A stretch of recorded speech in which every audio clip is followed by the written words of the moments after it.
Welcome to the VBAC podcast. I'm your host, Jamie Zaki, and I am a licensed practical nurse, international board certified lactation consultant, and birth doula.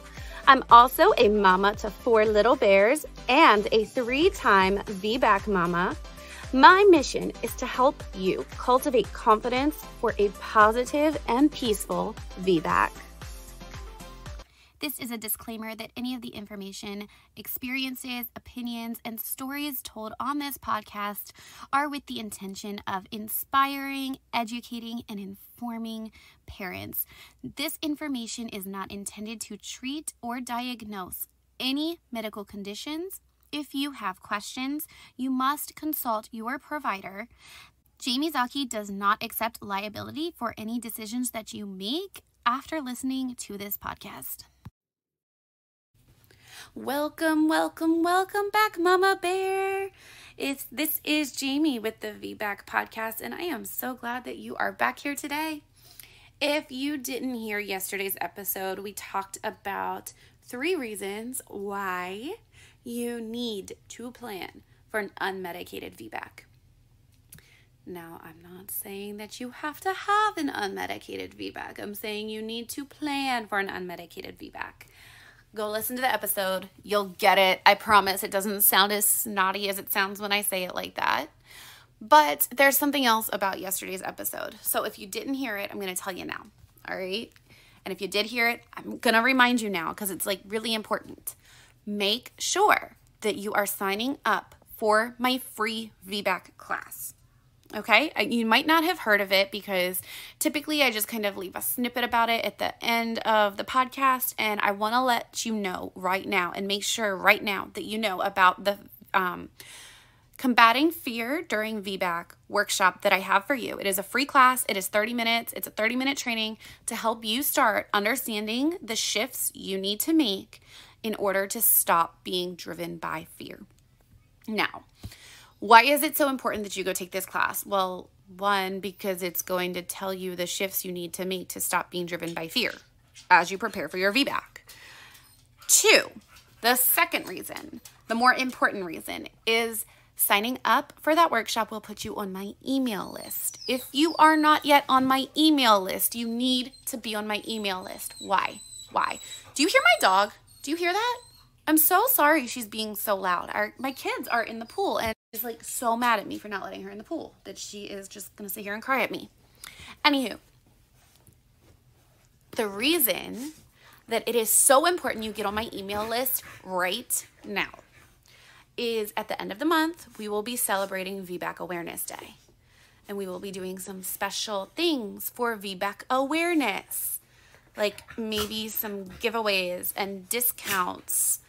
And if you want to be the first to know about it, you need to be on the email list. All right? You need to be on the email list if you want to be the first to know about it. So go sign up.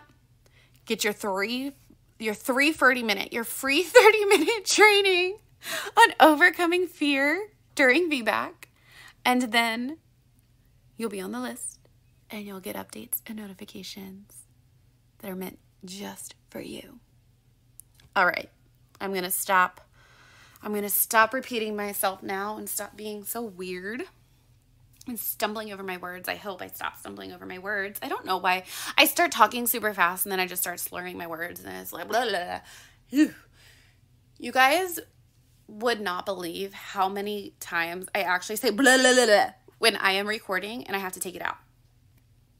Anywho, we are here for Womanly Wisdom Wednesday, and typically for Womanly Wisdom Wednesday, I tell you guys a birth story. I share something super deep and insightful, and I'm not going to do that today. Today, I want to talk to you about something you might expect to see more on a regular old Tuesday episode where I share information, but I felt this one was important. I felt this one was important because I see a lot of people asking questions in Facebook groups and on Instagram and in my inbox and stuff about things like, well, when is labor ever going to start? You know, I haven't experienced labor before. How do I know if it's going to start? And this is common for, you know, everybody who's waiting for labor to start, right? Every mother, VBAC or not, if you're waiting for labor to start, even if you're not and you're just worried labor might start before your scheduled C-section or before your induction, like, you're looking for all these signs. The problem is, like, remember when you were trying to get pregnant and you were symptom spotting and you were like coming up with all these symptoms that showed and proved you were pregnant, and then you found out you weren't actually pregnant? Yeah, we kind of do the same thing at the end of pregnancy. We never get out of that. We always do it. So at the end of pregnancy, we start doing things like, oh my gosh, this is happening. It means that labor is right around the corner. This baby could be born any day, any day. And I see moms doing this from like 34, 35 weeks onward. Now, I get it. Look, I've had 4 babies. I get it. I get it. You're huge. It's hot. If you're in Texas, it's probably 110 freaking degrees right now. Probably feels like 115, and you probably, definitely don't want to be pregnant for another second. I get it. Trust me. I get it. I get it. But it's not helpful to get yourself excited and convinced that labor is just around the corner when you still have a month or 6 weeks or maybe even 8 weeks left. You know, if we're starting at 34 weeks, starting this kind of stuff at 34-ish weeks, yeah, you could go to 42 weeks. You could. And here's the reason why I'm talking about this with y'all. Because with VBAC moms, this tends to be a little more anxiety-ridden. Because too often, VBAC moms are put on a timeline that other moms are not put on. VBAC moms are being told they have to be in spontaneous labor by 39, 40, 41 weeks. Now, that might be appropriate for your pregnancy if you have certain complications, certain medical conditions. I'm never going to tell you that, like, something's total bullshit, but in general, on the whole, as the rule, if you and baby are both totally healthy, it's total bullshit. Simple, plain, bull. It's unnecessary. The timelines are unnecessary. We've talked about it, right? We've talked about it. But nevertheless, it doesn't matter how many times I tell you that the deadlines are unnecessary. That is something your doctor has told you and you're going with it because you don't want to fight with them, or they've told you that they're not going to budge on it anyway. And you don't really have another option to change doctors at this point, or you do and you're just afraid to for some reason. Whatever. There's 1,075 reasons why you're not even getting on the same page with me with your due date is meaningless. This timeline is meaningless. All right, that's fine. That's fine. Here's what I want you to do. Here's what I want you to know. There are a lot of things that signal labor is near. And I know you know this deep down, but none of them tell you how soon your baby is going to be born. So I recently saw a post about a mom whose OB wanted to start doing not cervical checks, sweeps, membrane sweeps before the due date, claiming it would help her go into labor on time. This is not, it's not a thing. It's not a thing.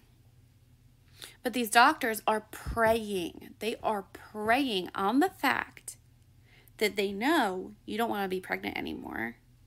And they start using that emotion to tell you, you know, I have an easy out for you. You don't want to be pregnant anymore. I have an easy out for you.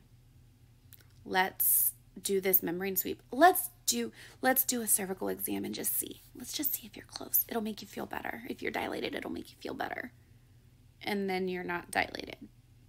And you don't feel better. Or you are dilated and you think that means you're going to go into labor tomorrow or the next day and you don't. I know this is like some real talk today, Mama. I know. I'm not saying don't have cervical exams. I'm not saying don't have a membrane sweep. I'm saying you probably shouldn't be doing those things at 34, 35, 36, 37, or even 38 or 39 weeks unless you need to be considering an induction. Because what happens is you get that cervical exam and then you have mild contractions and a little bit of residual blood for the next 24 hours because that's really normal after irritating the cervix with a cervical exam and you think you're in early labor. And what you do, this is what you do. You end up going to the hospital like, oh my gosh, I'm having these contractions, blah, blah, blah. And you're like, and I've got some blood. And sometimes they're just like, they're good. And they're like, no, that's nothing. Other times they kind of prey upon that and they're like, oh, well, yeah, you are 2.5 centimeters dilated and 75% effaced. And you're having these irregular contractions and, oh, did you say you had some watery mucus? Yeah, that might have been amniotic fluid. It's not showing up as amniotic fluid, but it could have been. So why don't we just run an induction? Oh, or you're a VBAC. Oh, we're not going to induce you, but we'll just have to do a repeat C-section because, like these things spiral. They spiral. And it's not okay. It's not okay. So these things spiral. It makes you spiral. It's a problem. I'm spiraling. I'm spiraling now. Like, oh man, mommies, mama bears, please stop doing this to yourselves. Stop looking for signs that labor is around the corner at 34, 35 weeks, 36 weeks, okay? And stop trying to figure out how to self-induce. You're not operating out of intuition and information when you are trying to self-induce by an arbitrary deadline. You're operating out of fear. You're operating out of fear. And I'm not telling you that there's nothing to be upset about, afraid of, anxious about. Like, go through the emotions. Feel them. Feel them. It is a roller coaster at the end of pregnancy. But I have been there. And I haven't told you all of my birth stories yet. I haven't told you all of my labor stories yet. But I have been there. And I promise you that going to that place of trying to get labor started when your baby and your body are not ready is going to throw you into an ugly, ugly fear cycle. It's going to throw you into a feelings of helplessness and being that damsel in distress that the doctor ends up needing to save. It's okay. It's okay if you want to be like, let's see if sex can get things started. Like, I'm not saying, like, don't do things like that. I'm not saying don't go for a walk and see if it gets your contractions to, if you're having prodromal labor, see if it can get your contractions to regulate. I'm not saying not to do those things. But I'm saying, like, stop putting so much pressure on it, stop putting such high expectations on it, and stop operating from this feeling of, because I'm a VBAC and my doctor won't induce me, I need to have spontaneous labor by a certain time or else I'm ending up in a repeat C-section. None of that has to be true. None of it. None. And, I'm going to tread lightly here. I'm going to be cautious with how I say this. But if your doctor gives you advice that is not based in hard science, then it becomes simply that. It's just an opinion. It's just their opinion. And doctors are human. All humans have opinions. Their opinions are based typically in a mix of science and experience and fear. If you don't agree with their opinion, you don't have to abide by it. I'm sorry. As a nurse, we need to follow doctor's orders. Okay? A doctor writes an order for, like, we can't give a medication or give a treatment without a doctor's order. A patient, however, as the patient, you do not fall under some hierarchy some kind of rank structure. You are not required to, one, follow orders, and you are not required to wait for orders. So today, I'm encouraging you to, one, stop listening to the arbitrary deadlines that are based in fear, not science. Again, if you have a medical complication, do your research on that, have the conversations. But if it's just their standard operating procedure for VBACs, and you know it's bullcrap, and it goes against ACOG guidelines, and they're not treating you as an individual, hello, red flags. You don't need to do what they say. You can question it, and you can say, thanks for your opinion, thanks for your advice. That's not how this is going to work. Which means you're no longer on a deadline. Now you might have your own personal deadline. I hope that you are making that own personal deadline, again, from a place of information, not fear. Typically, that kind of personal deadline is about 42 weeks. That's when most people are like, yeah, I will absolutely consent to an induction at 42 weeks. If your doctor's not going to offer an induction for you as a VBAC mom, you need to have some serious conversations about that. There are options that we talked about that are safe. So you need to have some serious, straightforward conversations. But if for whatever reason you cannot get that figured out, okay, then yeah, you might have to plan a C-section for a certain time. And that's okay too, if that's what you are okay with. But I'm getting really tired of seeing these doctors lie to these moms, and then the moms just feeling so helpless. And they just feel so helpless. And I get it. I've been there. I feel helpless. I'm not tired of you feeling helpless, but I'm tired of moms being put in a position to feel helpless. I am so tired of that. Oh my gosh. I'm so tired of moms feeling helpless and then just feeling like they have to do something that they don't actually have to do because they don't have support in standing up to their doctor. They know what their doctor is saying might be wrong, but they don't have the courage to go against it because people are filling their brains with fear. If this is you, I need you to stop what you're doing. I need you to tell yourself that your body and your baby know what they're doing. God knows what he's doing. And he gave you instincts. He gave you intuition, that womanly wisdom that I talk about all the time. Yeah, that comes from God. Okay? Like, we can nurture it. We can ignore it. But it was given to us by God. It's bred into us. It's innate. Okay? Listen to it. Listen to it. Stop letting somebody try to control you for their convenience. Stop letting people control you because of their fears. Now, I know it's easier said than done to just stop, right? That's why you need to go over and take the free VBAC class. And then, if you really are like in the crunch time and you need somebody to help you get your head on straight before you walk into that birth, I need you to call me. Don't call me because I don't answer my phone ever unless I'm on call or it's my husband. However, email me. You can email me.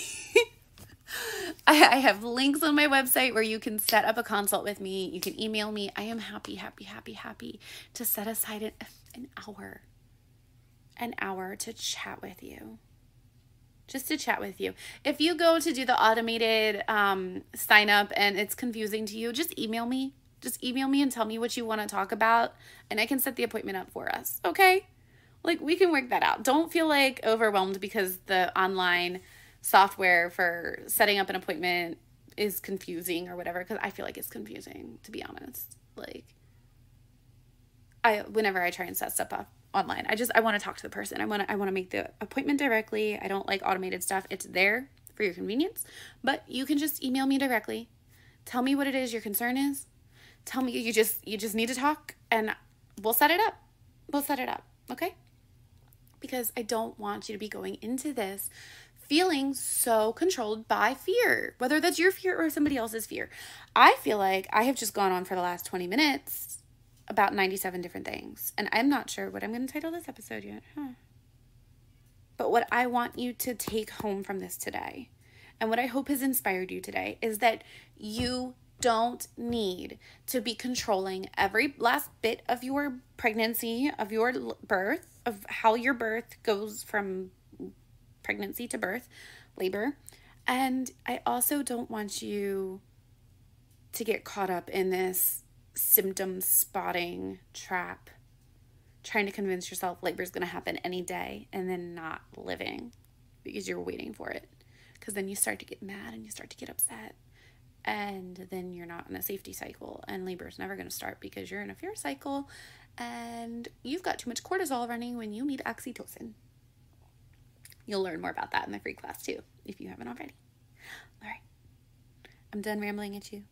I hope there was something in this that inspired you today, that helps you walk away feeling like, yeah, you know what? I can totally do this. Or like, oh my God, I'm a hot mess. I need somebody. I need Jamie. Let me email her. Do it. Please. I want to help you. I want to help you. Guys, like, you don't understand. My poor husband, like, all I want is to help you guys. Like, my husband is just like, girl, relax. You cannot help everybody. And he's right. I can't help everybody. But I can help you. I can help you. So, do the thing. Take the class, the free class. littlebearlactation.com/links. Sign up for the class. Get on the email list. Find out about all the amazing things we're giving away for VBAC awareness.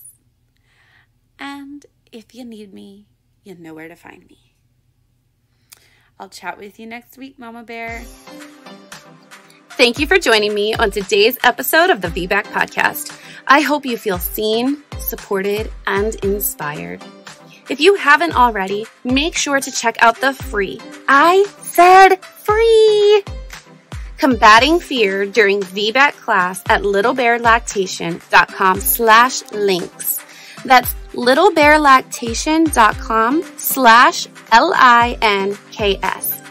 And real quick, if you could take a moment to leave a review of the podcast, I would so appreciate it. Reviewing the podcast can let more VBAC mamas-to-be know that I can help them the same way I'm helping you. Can't wait to hang out with you again soon.